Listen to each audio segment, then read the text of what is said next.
हाँ जी, नमस्कार। स्वागत है आपका अध्ययन मंत्र के इस YouTube प्लेटफॉर्म पर। मैं हूं नेहा और आप है #बच्चा पार्टी।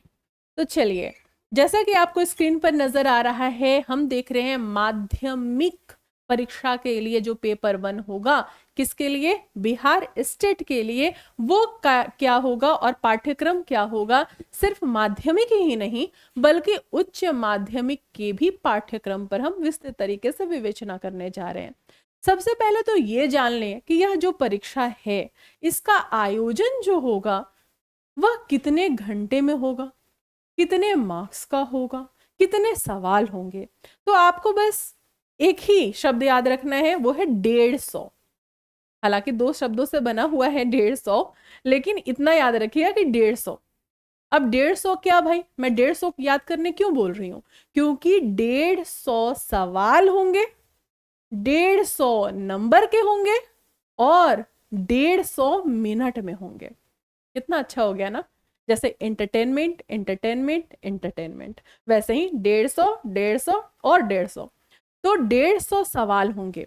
अब ये सवाल, जिसमें 100 सवाल जो होंगे वो किसके होंगे? विषय पर आधारित। जो भी आपका विषय है, आपका विषय हिंदी है, कोई अगर अंग्रेजी का है तो अंग्रेजी का होगा, कोई केमिस्ट्री का है केमिस्ट्री का होगा, कोई ज्योग्राफी का है ज्योग्राफी का होगा। तो अलग अलग विषयों में, लेकिन सारे विषयों में एक ही चीज कॉमन है कि 100 प्रश्न किसके होंगे? विषय के ही होंगे। और ये माध्यमिक में भी है और उच्च माध्यमिक में भी है। दूसरी बात कि जो 50 सवाल हैं वो कहाँ से होंगे? ये होंगे आपके जो सेकेंड पार्ट है इसका, वो सब्जेक्ट स्पेसिफिक नहीं, हम देखेंगे टीचिंग मेथोडोलॉजी से, और जो जीएस है हमारा जनरल अवेयरनेस से रिलेटेड, मैथ्स वगैरह भी है उसमें, उनमें क्या क्या टॉपिक्स होंगे उसको अभी हम क्लियर करेंगे। दूसरी बात कि ये जो हिंदी का पहला है, लोगों को बहुत ही डाउट है कि माध्यमिक पेपर 1 में हिंदी साहित्य कितना पढ़ना है, क्या पढ़ना है, किस लेवल का आएगा। तो मैं आपको बता दूं कि माध्यमिक पेपर जो 1 है ना, माध्यमिक पेपर 1 है और उच्च माध्यमिक पेपर 2 है। तो माध्यमिक में हिंदी साहित्य बिल्कुल भी नहीं है, 0।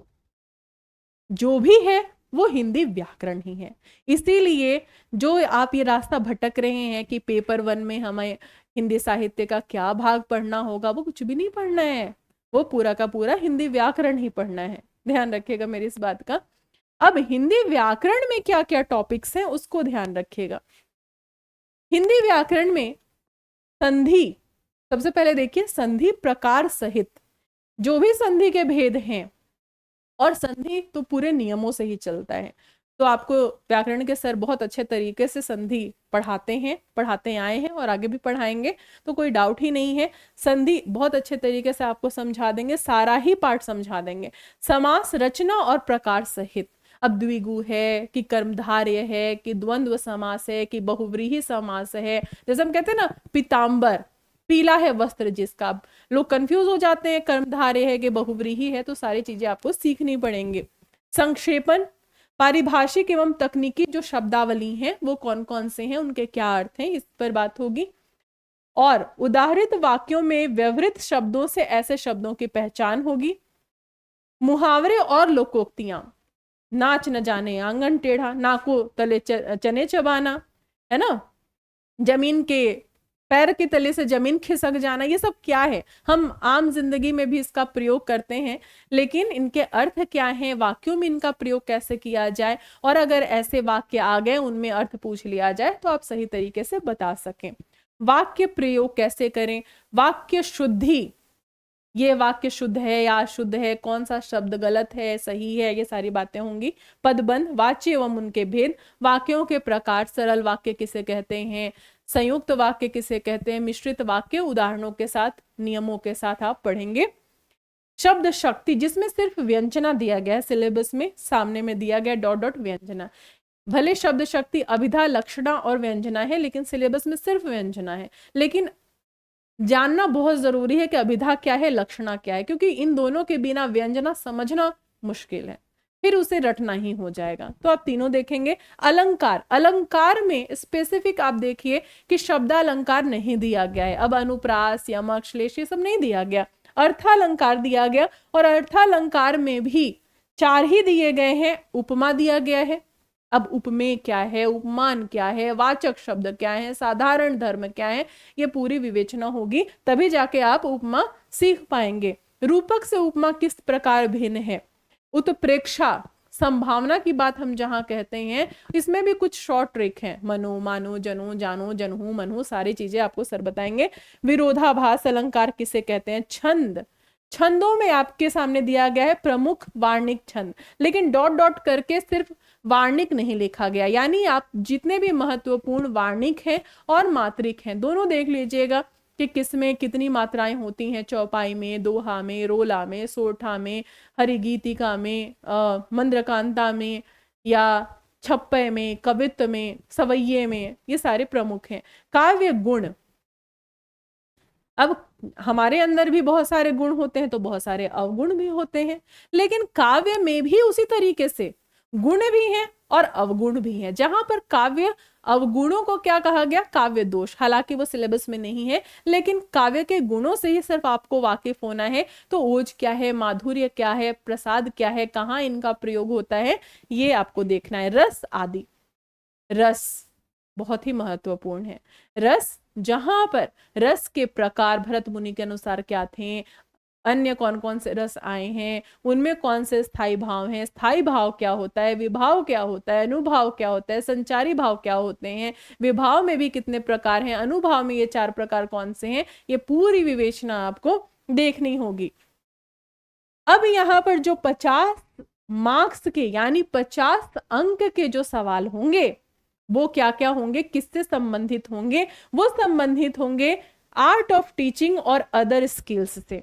आर्ट ऑफ टीचिंग यानी कि पूरी आपकी शिक्षण प्रणाली में जो अभी शिक्षण अभिक्षमता देखते हैं, या उसमें जितने भी टॉपिक्स हैं, टीचिंग एंड लर्निंग, तो सिर्फ पढ़ाना ही नहीं बल्कि सीखना भी कैसे हो उसके बारे में विवेचना होगी। टीचिंग ऑब्जेक्टिव्स क्या क्या है, टीचिंग मेथडोलॉजी में टीचिंग मेथड्स क्या हैं, लेसन प्लान कैसे बनाए जाते हैं, माइक्रो टीचिंग सूक्ष्म शिक्षण क्या होता है, इंस्ट्रक्शनल एनालिसिस क्या है, effective ecosystem of classroom, text book and library, qualities of teacher, शिक्षक की क्या क्या विशेषताएं होती हैं, evaluation and assessment for learning, किस तरीके से मूल्यांकन किया जाता है, ये सारी बातें होंगी शिक्षण अभिक्षमता के इस वाले टॉपिक में, यानी कि आर्ट ऑफ टीचिंग में।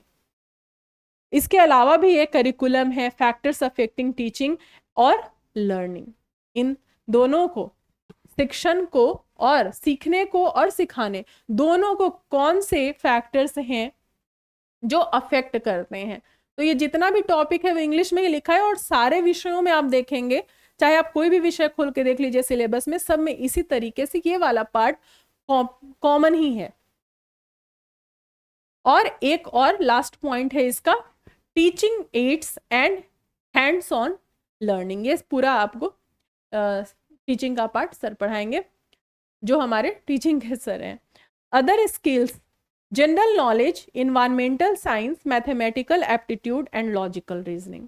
अब जो पार्ट बी है, यानी कि इसी 50 सवाल में, 50 मार्क्स के सवाल में, पार्ट ए क्या हो गया आपका, पूरा टीचिंग से रिलेटेड हो गया, और पार्ट बी जो कि आपका जनरल नॉलेज से संबंधित होगा। जनरल नॉलेज, पूरा जनरल नॉलेज जितने भी महत्वपूर्ण है।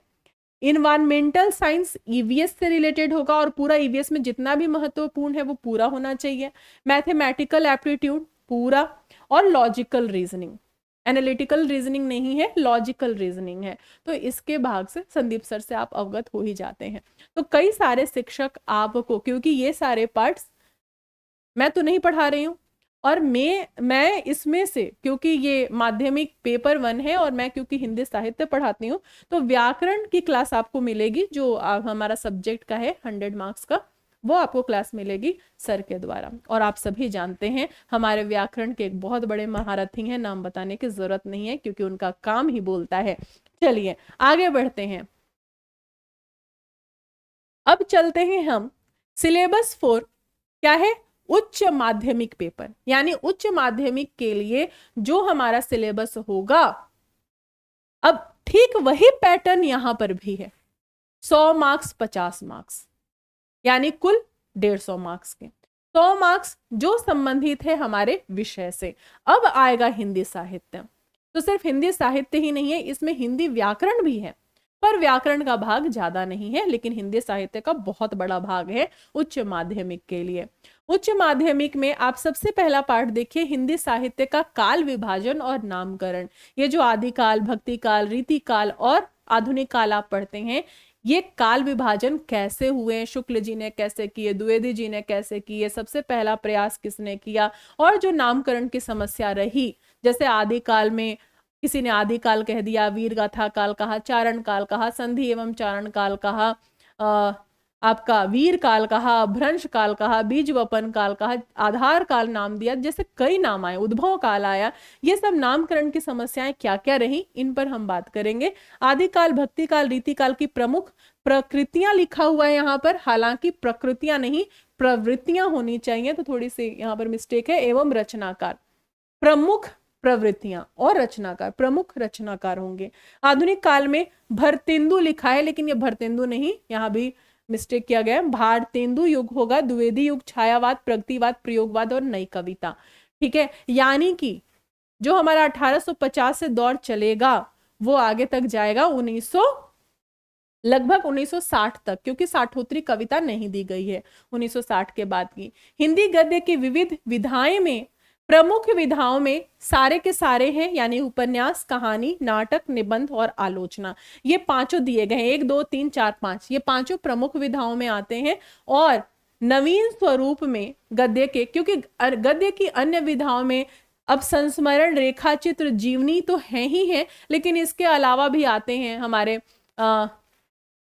जैसे संस्मरण है, ठीक है, डायरी है, लेकिन डायरी यहां पर नहीं दिया गया है, जीवनी दिया गया है लेकिन आत्मकथा नहीं दिया गया है। तो इसमें से बस 3 ही देख रहे हैं, अन्य विधाओं में सिर्फ संस्मरण, रेखाचित्र और जीवनी देखने हैं। अब इसके बाद कुछ कहानियां, भले पूरी कहानी जगत में आप कहानियां देखेंगे कि कौन कौन सी होंगी, लेकिन जो प्रमुख रूप में आपको कहानी देखनी है, ठीक है, प्रमुख रूप में कहानी देखनी है और उस पर डिटेल से क्वेश्चन आएंगे, वो होंगे कानों में कंगना। पढ़ा है किसी ने कानों में कंगना? बहुत फेमस कहानी है, और राधिका रमन प्रसाद सिंह की यह कहानी तो उन्हें सबसे ज्यादा प्रसिद्धि दिलाती है। कैसे? कंगन तो मैंने तो हाथ में पहन रखा है, ये कान में कैसे आए, सब मैं बताऊंगी कैसे आए। और एक बहुत ही महत्वपूर्ण कहानी और बहुत ही भावुक करने वाली कहानी है। उसने कहा था, किसने कहा था भाई? लहना से कहते हैं ना, क्या तेरी कुड़माई हो गई, और लड़की धत करके भाग जाती है। तो वो उसने कौन है, अब अभी थोड़ी बता दूंगी, जब पढ़ेंगे तब बताऊंगी। तो चंद्रधर शर्मा गुलेरी जी की यह कहानी हिंदी की अगर आप टॉप 50 कहानियां देखें तो उसमें जरूर रखी जाएंगी। कहानी का प्लॉट, किस तरीके से कहानी, शिवपूजन सहाय की है, किस तरीके से कहानी का प्लॉट बनाया जाए, कहानी किन किन विषयों पर लिखी जाती, इसी पर एक कहानी लिख दी। पूस की रात कौन नहीं जानता, एक किसान की गाथा कहती है, और मुंशी प्रेमचंद ने सिर्फ इसी तरह की कहानियां नहीं बल्कि कई समस्याओं पर कहानियां लिखी। लेकिन वह पूस की रात, वह कड़कड़ाती ठंड की रात, हमारा हिंदी का महीना जनवरी फरवरी के हिसाब से तो चलता नहीं है, और ठंडी और नक्षत्र हमारे हिंदी के महीनों से चलती हैं। तो पूस में, अब आप ये नहीं कह सकते कि पूस एग्जैक्ट दिसंबर में ही होता है, 1 दिसंबर से लेके लास्ट दिसंबर तक, या 1 जनवरी से लेके आपके लास्ट जनवरी तक, ऐसा नहीं होता। ये नक्षत्रों के हिसाब से होता है, कभी 10 तारीख को, कभी 15 तारीख को, कभी 20 तारीख को शुरू हो जाएगा। तो पूस में सबसे ज्यादा ठंड पड़ती है, और उस ठंड में एक किसान जो खुले खेत में है, जिसके पास फटा हुआ कंबल है, जिस ठंड में आप पूरे मोटे मोटे कंबल रजाई लेके सो रहे होते हैं, उस ठंड में ये जो आप खाना खाते हैं, ये जो अनाज खाते हैं, वो कहाँ से आ रहा है? उन्हीं की मेहनत से आ रहा है। कई किसान जब उस कड़कड़ाती ठंड में आपके अनाजों की निगरानी करते हैं, देखते हैं कि कोई आके चर न जाए, कोई उसमें फसल में आग न लगा दे, ये हम जो तसल्ली से रह रहे हैं वो कई मजदूरों और उसके पीछे कई किसानों का हाथ होता है। तो पूस की रात है, पंच लाइट है, चीफ की दावत।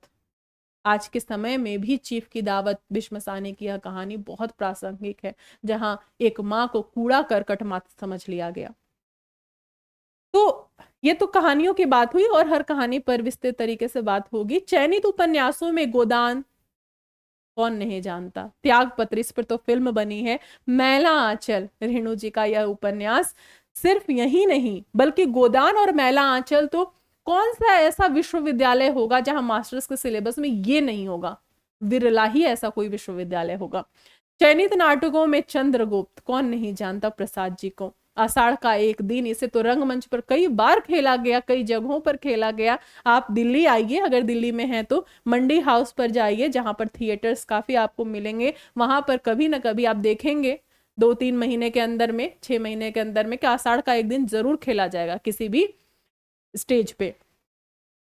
चयनित निबंधों में रामवृक्ष बेनीपुरी जी के गेहूं और गुलाब हैं, सरदार पूर्ण सिंह के आचरण की सभ्यता है, हजारी प्रसाद द्विवेदी के नाखून क्यों बढ़ते हैं। द्विवेदी जी ने कहा नाखून बढ़ते हैं तो बढ़े, मनुष्य इन्हें बढ़ने नहीं देगा।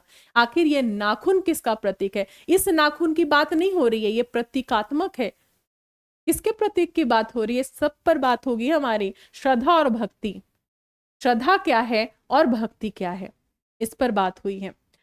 चयनित कवि और कविताएं, विद्यापति पदावली जिसके संपादक रामवृक्ष बेनीपुरी हैं, वहीं से आएगा, दूसरे एक संपादक से नहीं। रामवृक्ष बेनीपुरी जिसका संपादक है वहां से देख देख राधा रूप अपार, जय जय भैरवी, जय जय भैरवी असुर भयाउनी, पशुपति भामिनी माया, सहज सुमति वर दियो ए गोसावनी, अनुगति गति तू अपाया वाला जो पद है, कुंज भवन से निकसल रे तात सैकत बार बिंदु सम, ये वाले इतने यानी कि 5 जो पद होंगे हमारे वो विद्यापति के रामवृक्ष बेनीपुरी वाले संपादन से होंगे। कबीर के दुल्हिन गावहु मंगलाचार, हमरे घर आयो राजा राम भरतार, झीनी झीनी बीनी चदरिया, कौर तार से भीनी चदरिया, ईड़ा पिंगला सुषुम्ना नाड़ी की बात की है यहाँ पर। तो ये सब बहुत प्रचलित हैं, कौन नहीं जानता इन्हें, लेकिन हाँ डिटेल में पढ़ना है और क्वेश्चन इंटरनल होंगे, इसलिए अच्छे तरीके से हम इसे करेंगे। और काहे रे नलिनी, सूरदास के भ्रमर गीत सार जिसके संपादक आचार्य रामचंद्र शुक्ल हैं, वहां पर पद संख्या कौन कौन से पद होंगे, 6, 9, 10, 108 और 109, इतना ही पढ़ना है, ये नहीं कि पूरा भ्रमर गीत सार पढ़े जा रहे हैं। जायसी का नागमती वियोग खंड बहुत महत्वपूर्ण है, ये भी हर विश्वविद्यालय के सिलेबस में होता ही है। वही वाला पद याद आया, पीयू से कहो संदेशड़ा, हे भौरा हे काग, सो धनी विरही जरी मोई ते ही का धुआं हम लाग। रामचरितमानस केवल अयोध्या कांड, 7 कांड है ना, लेकिन आपको इसमें सिर्फ अयोध्या कांड पढ़ना है। मैथिली शरण गुप्त जी की कविता दोनों ओर प्रेम पलता है, रामधारी सिंह दिनकर का हिमालय, सूर्यकांत त्रिपाठी निराला, जब इन्होंने इलाहाबाद की सड़क पर उस महिला को देखा था और लिखा था वह तोड़ती पत्थर जयशंकर प्रसाद, तुमुल कोलाहल कलह में, याद है। केदारनाथ अग्रवाल, मैंने उसको, नागार्जुन शासन की बंदूक, आरसी प्रसाद सिंह, जीवन का झरना, जानकी वल्लभ शास्त्री बिहार के एक बहुत बड़े साहित्यकार हैं, इसीलिए बिहार के साहित्यकारों से कई रचनाएं दी गई हैं। मेघगीत, काव्य शास्त्र, यहाँ पर भारतीय काव्य शास्त्र के हिसाब से बात होगी, रस संप्रदाय, अलंकार संप्रदाय, और अलंकार के अंतर्गत ही हम छंद भी देखेंगे। व्याकरण का जो भाग होगा उसमें व्याकरण देखिए वहां भी था, लेकिन वहां पूरा व्याकरण था माध्यमिक में। उच्च माध्यमिक में व्याकरण में जो पार्ट्स हैं वो सिर्फ सर्वनाम, संधि, समास, उपसर्ग, प्रत्यय, पर्यायवाची शब्द, विलोम शब्द और वाक्य संशोधन होंगे। प्रमुख हिंदी पत्र पत्रिकाएं, उदंड मार्तंड से हम शुरू करेंगे। माधुरी पत्रिका का संपादक कौन थे, सरस्वती के या हंस के संपादक, जैसे कई पत्रिकाएं आई, प्रताप आया, हरिश्चंद्र मैगजीन आया, बाला बोधनी आई, ये सारी पत्र पत्रिकाएं देखेंगे। पुरस्कृत रचनाएं, ये सारे रचनाकार को करते करते ही हमारे पुरस्कृत रचनाएं पहुंच जाएंगी। तो जब भी हम कोई विधा या काल कर रहे होते हैं तब मेरा जो तरीका है, मैं उसी समय पे कि अगर कोई रचनाकार है और उससे कोई पुरस्कार मिला है तो वहीं पर बता दूंगी कि इस रचना के लिए इनको ये पुरस्कार मिला। राजभाषा और राष्ट्रभाषा, राजभाषा और राष्ट्रभाषा एक नहीं है, अलग है। दोनों में क्या अंतर होते हैं, हिंदी देश की राजभाषा है या राष्ट्रभाषा, इस पर विवेचना होगी। राजभाषा संबंधी जितने भी अधिनियम आए हैं, राजभाषा अधिनियम हो चाहे संशोधन अधिनियम हो, राजभाषा नियम ही क्यों न हो, राजभाषा नियमों के तहत पर राज्यों को कितने भागों में बांटा गया और राजभाषा संबंधी जितने भी अनुच्छेद है 343 से 351 तक वो क्या कहते हैं, उन सब पर विस्तृत रूप से बात होगी। ठीक है, यानी राजभाषा संबंधी जितने भी तथ्य होंगे वो सारे तथ्यों पर हम बात करेंगे। तो ये तो हो गया हमारा हिंदी का सिलेबस जो उच्च माध्यमिक में 100 अंक का है। उसके बाद आप फिर से देखिए कि यहाँ पर भी 50 अंक के आर्ट ऑफ टीचिंग और अदर स्किल्स होंगे। आर्ट ऑफ टीचिंग में सेम वही है, लगभग टीचिंग एंड लर्निंग है, टीचिंग ऑब्जेक्टिव्स वाली भी बात है, टीचिंग मेथड्स वहां पे भी था, यहाँ पर भी ये लेसन प्लान है, माइक्रो टीचिंग है, effective ecosystem of classroom, almost same ही है, सेम ही है सारे के सारे। और अदर स्किल्स में भी सेम टू सेम है। तो अगर आप दोनों की तैयारी कर रहे हैं, माध्यमिक की भी और उच्च माध्यमिक की भी, तो एक चीज तो कॉमन है, यानी पार्ट बी दोनों का कॉमन है, तो आप एक तीर से दो निशाने हो जाएंगे। बात होती है हमारी सब्जेक्ट की, तो सब्जेक्ट में कुछ व्याकरण के टॉपिक्स तो यहां पर भी उच्च माध्यमिक में भी कॉमन है, तो जो दोनों की तैयारी कर रहे हैं उनके लिए तो बड़ा फायदा हो गया। तो वो हो गया, लेकिन इसमें हिंदी साहित्य है और वो भी विस्तृत तरीके से है, चयनित निबंधों के साथ, कविताओं के साथ, उपन्यासों के साथ, इन सब पर काफी विस्तृत तरीके से विवेचना होंगी। चलिए, तो ये पूरा सिलेबस हमारा हो चुका है, मैंने अच्छे तरीके से आपको क्लियर कर दिया है, बात अच्छे से समझ में आ गई होगी। और ये सारी क्लासेस आपको मिलेंगी पोर्टल पे। पोर्टल पर आने के लिए आपको क्या करना है कि आपको एक ऐप इंस्टॉल करना है, अध्ययन मंत्र कनेक्टेड ऐप, या आप live.adhyayanmantra.com पर भी विस्तृत तरीके से देख सकते हैं। आपको कोर्स दिख जाएगा बिहार स्टेट का 9th 10th 11th 12th। तो हमारे पास सिर्फ जनरल पेपर भी है, यानी जिस पार्ट बी की हम बात कर रहे थे, ओनली सब्जेक्ट पेपर 1 भी है, सब्जेक्ट पेपर 2 भी है, कंप्लीट पेपर है, यानी पार्ट आपका ऊपर वाला यूनिट और नीचे का यूनिट, यूनिट 1 और यूनिट 2 के दोनों पार्ट्स, ठीक है, ये सारे आपको मिलेंगे। कंप्लीट पेपर 2 भी है हमारे पास, और इसमें अभी ऑफर भी चल रहा है। ऑफर क्या है, आपको कोड यूज करना है एस्टेट और आपको डिस्काउंट मिल जाएगा अतिरिक्त 500 रुपए की, लेकिन लिमिटेड टाइम के लिए है, तो आप जल्दी करिएगा अगर आप इनकी तैयारी कर रहे हैं। किसी तरह की कोई समस्या है या कोर्स परचेस करने में दिक्कत हो रही है या नहीं समझ में आ रहा है, तो आप हमारे हेल्पलाइन नंबर पर बेझिझक कॉल कर सकते हैं, जो है 95556 95557। बेहतर तरीके से तैयारी करेंगे, उम्दा तरीके से तैयारी करेंगे और आगे बढ़ेंगे, और ये एग्जाम तो निकाल के रहेंगे, इतना तो विश्वास मेरा है, और ये विश्वास आपको अपनी तरफ से भी दिखाना है। तो हम दोनों मिलके करेंगे ना, क्यों डर लग रहा है? कोई डर की बात नहीं है। चलिए, तो फिर मुलाकात होगी आपसे, तो पढ़ते रहिए, मुस्कुराते रहिए। बहुत बहुत धन्यवाद।